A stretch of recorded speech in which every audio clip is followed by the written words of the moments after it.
സ്വർണം പിടിക്കേണ്ട പരിധിയിൽ വെച്ചാണ് പോലീസ് വന്ന് സ്വർണം പിടികൂടുന്നത് എന്നുള്ളതാണ് കസ്റ്റംസ് ആരോപിക്കുന്നത്. ഇത് താങ്കൾ നേരത്തെ ഉന്നയിച്ച അതേ ആരോപണമാണോ? അല്ല, തീർച്ചയായിട്ടും ഞാൻ ഉന്നയിച്ച ആരോപണം എന്ന് മാത്രമല്ല, ഇത് ആരോപണമല്ല, ഇത് നിയമമാണ്. ഇന്ത്യൻ നിയമം വ്യവസ്ഥ ചെയ്യുന്നത് കസ്റ്റംസ് പരിധിയിൽ വരുന്ന ഇത്തരത്തിലുള്ള ഏത് കള്ളക്കടത്ത് വസ്തുവും മറ്റൊരു ഏജൻസിയുടെ ശ്രദ്ധയിൽപ്പെടുകയോ പിടിക്കപ്പെടുകയോ ചെയ്താൽ അത് ഉടനടി കസ്റ്റംസിനെ തന്നെ ആ പ്രതിയെയും തൊണ്ടി മുതലും ഏൽപ്പിക്കണമെന്നാണ് ഇവിടെ നിയമം. ഇത് ചൂണ്ടിക്കാണിച്ചുകൊണ്ട് നിരവധി തവണ കസ്റ്റംസ് കലക്ടറും അതുപോലെ തന്നെ കമ്മീഷണറും അന്ന് പോലീസിനും DGPക്കും എല്ലാം കത്തെഴുതിയിട്ടുണ്ട്. അതിന് രേഖകളുണ്ട്. ഇപ്പൊ ഹൈക്കോടതിയിൽ നടക്കുന്ന കേസിൽ ഞങ്ങളത് സൂചിപ്പിച്ചിട്ടുണ്ട്. മാത്രമല്ല നൗഫൽ, ഇതിൽ നമ്മൾ ശ്രദ്ധിക്കേണ്ട ഏറ്റവും വലിയ വിഷയം, ഇവർ ഈ പിടിച്ചു കൊണ്ടുപോയി സ്വർണം അപ്രൈസ് ചെയ്യിക്കുന്ന തട്ടാനൊരു ഫീസ് കൊടുക്കണല്ലോ. അതിന് ഫീസ് ഉണ്ട്. ആ ഫീസ് എത്രയാണ്? എവിടെ? കേരള പോലീസിൽ ആ ഫീസ് കൊടുക്കാനുള്ള ഒരു വകുപ്പില്ല. ആ വകുപ്പുള്ളതും അതിന് ഫണ്ടുള്ളതും കസ്റ്റംസിന്റെ കയ്യിലാണ്. അപ്പോൾ ഈ പോലീസുകാർ ഈ 153 കേസിലും എത്ര ലക്ഷം രൂപ അപ്രൈസർക്ക് കൊടുക്കണം? ഇത് അവിടുത്തെ പോലീസ് ഉദ്യോഗസ്ഥന്മാർ കീശയിനെടുത്ത് കൊടുത്താണോ? എന്താ അത് തന്നെ അവിടെ തന്നെ തുടങ്ങുന്നുണ്ടല്ലോ ഇതിന്റെ കള്ളലക്ഷണം. ഇപ്പം സ്വാഭാവികമായിട്ടും ഒരു കസ്റ്റംസിന്റെ അധികാര പരിധിയിൽ കടന്നു കയറി ഈ സ്വർണം കൊള്ളയടിക്കുക എന്ന ദുരുദ്ദേശത്തോടു കൂടി തന്നെയാണ് പോലീസ് ഈ കാര്യങ്ങൾ ഹാൻഡിൽ ചെയ്തിട്ടുള്ളത്. അത് തന്നെയാണ് ഇപ്പൊ കസ്റ്റംസ് കോടതിയെ സമീപിക്കേണ്ടി വന്നു. നിരവധി തവണ കസ്റ്റംസ് കമ്മീഷണർ പോലീസിന് കത്തെഴുതിയിട്ടുണ്ടെന്നാണ് മനസ്സിലാക്കുന്നത്. അത് ഹൈക്കോടതിയിൽ നമ്മൾ അറിയിച്ചിട്ടുമുണ്ട്. പക്ഷേ ഇതിലൊരു പ്രശ്നമുണ്ടല്ലോ. അതായത് ഈ കസ്റ്റംസിന്റെ പരിശോധന കഴിഞ്ഞാണല്ലോ ഈ യാത്രക്കാരൊക്കെ പുറത്തു വരുന്നത്. അതായത് കസ്റ്റംസ് പിടികൂടാത്ത സ്വർണമാണ് പോലീസ് പിടികൂടുന്നത്. അപ്പോൾ കസ്റ്റംസിന് എങ്ങനെയാണ് കൈ കഴുകാൻ സാധിക്കുക? ഞങ്ങൾ പിടിക്കേണ്ട പ്രദേശമാണെന്നൊക്കെ അവർ പറയുന്നു. പക്ഷേ അവർ പിടിക്കാത്ത സ്വർണമാണ് പോലീസിന് പിടിക്കേണ്ടി വരുന്നത്. അല്ല, പോലീസ് എവിടുന്ന് പിടിച്ചാലും എയർപോർട്ട് പരിധിയൊന്നും ഇല്ല ഇതിന്. ഇപ്പൊ നമ്മൾ മദ്യം പിടിച്ചാൽ ആരെയാ ഏൽപ്പിക്കുക? എക്സൈസ് ഡിപ്പാർട്ട്മെന്റിന് പോലീസ് കൈമാറണ്ടേ? ഈ പറയുന്ന മയക്കുമരുന്നുകൾ ആ മയക്കുമരുന്ന് ഡിപ്പാർട്ട്മെന്റിന് അത് കൈമാറണം. അതാണല്ലോ പിടിക്കുന്നത് എവിടെ എന്നതല്ല പ്രശ്നം. ഇതിന്റെ സോഴ്സ് എവിടെയാണ്? അത് കൈകാര്യം ചെയ്യുന്ന ഡിപ്പാർട്ട്മെന്റ് ഏതാണ്? അവർക്ക് ഹാൻഡ് ഓവർ ചെയ്യുന്ന ഡ്യൂട്ടിയുള്ളൂ മറ്റുള്ള ഡിപ്പാർട്ട്മെന്റുകൾക്ക്.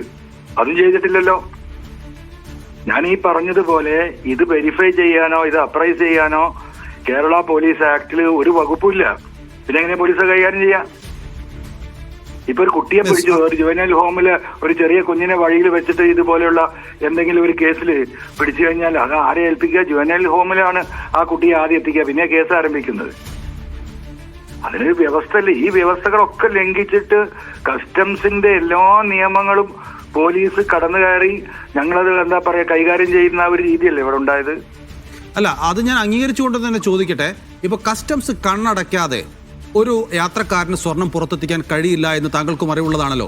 അങ്ങനെയെങ്കിൽ പോലീസ് പിന്നീട് പിടിച്ചെടുക്കുന്ന ഈ സ്വർണം വീണ്ടും കസ്റ്റംസിനെ ഏൽപ്പിക്കുക എന്ന് പറഞ്ഞാൽ അത് കള്ളന്റെ കയ്യിൽ തിരിച്ച് തൊണ്ടിമുദ്ര ഏൽപ്പിക്കുന്നതിന് തുല്യമല്ലേ? അല്ല, അതില് ഞാൻ അന്ന് പറഞ്ഞ ഒരു കൃത്യമായ ഒരു സംഗതിയുണ്ട്. കസ്റ്റംസിലെ ഒരു വിഭാഗവും പോലീസും തമ്മിലുള്ള കൃത്യമായ അണ്ടർസ്റ്റാൻഡിങ്ങിന്റെ ഭാഗമായിട്ടാണ് ഈ കാര്യങ്ങൾ സംഭവിക്കുന്നത്.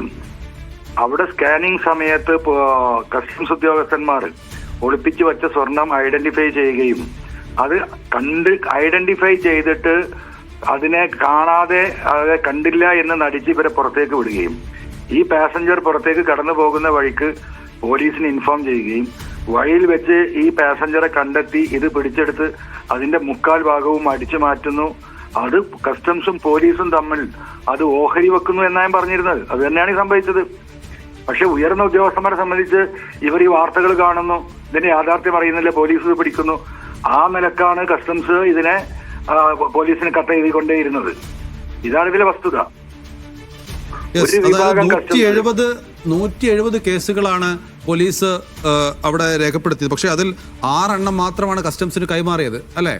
അതെ, 6 or 7 എന്തോണ്. അപ്പൊ ഇതാണ് ഇതിന്റെ വസ്തുത.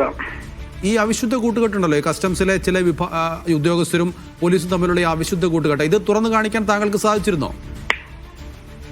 സാധിച്ചത് ജനങ്ങളെ ബോധ്യപ്പെടുത്താൻ സാധിച്ചിട്ടുണ്ട്. SIT അന്വേഷണത്തിൽ അങ്ങനെ കള്ളക്കടത്തേ നടന്നിട്ടില്ല എന്നാ പറഞ്ഞു. പോലീസ് അങ്ങനെ ഒരു സംഭവം ചെയ്തിട്ട് വലിയ ത്യാഗം ചെയ്തിരുന്നു. അതാണ് ഇപ്പൊ നമ്മൾ കോടതിയിൽ ചോദ്യം ചെയ്യുന്നത്. ഇപ്പൊ കസ്റ്റംസ് ഉന്നയിച്ച ഇപ്പൊ കോടതിയെ സമീപിച്ച അതേ വിഷയം നമ്മുടെ ഇപ്പൊ ഹൈക്കോടതിയിൽ നടക്കുന്ന ഈ കേസിലൊരു വിഷയമായി നമ്മൾ ഉന്നയിച്ചിട്ടുണ്ട്. നമുക്ക് എന്ത് ചെയ്യാൻ പറ്റില്ല. താങ്കൾ നേരത്തെ കൊടുത്ത പരാതിയുടെ ഒക്കെ അവസ്ഥ എന്താണ് ഇപ്പോൾ? ഇപ്പൊ കോടതിയുടെ പരിഗണനയിലാണ്. SIT അന്വേഷിച്ചിട്ട് ഇവർക്ക് ക്ലീൻ ചിറ്റ് കൊടുത്തു. അത് തിരുവനന്തപുരം വിജിലൻസ് കോടതിയിൽ അഡ്വക്കേറ്റ് നാഗരാജ് അത് ചോദ്യം ചെയ്തു. അതിനെ സ്റ്റേ വാങ്ങാൻ ഹൈക്കോടതിയിൽ ഗവൺമെന്റ് പോയി. അവിടെ ഞാൻ കക്ഷി ചേർന്ന് കേസ് നടന്നുകൊണ്ടിരിക്കുകയാണ്. അടുത്ത മാസം വീണ്ടും കേസുണ്ട്.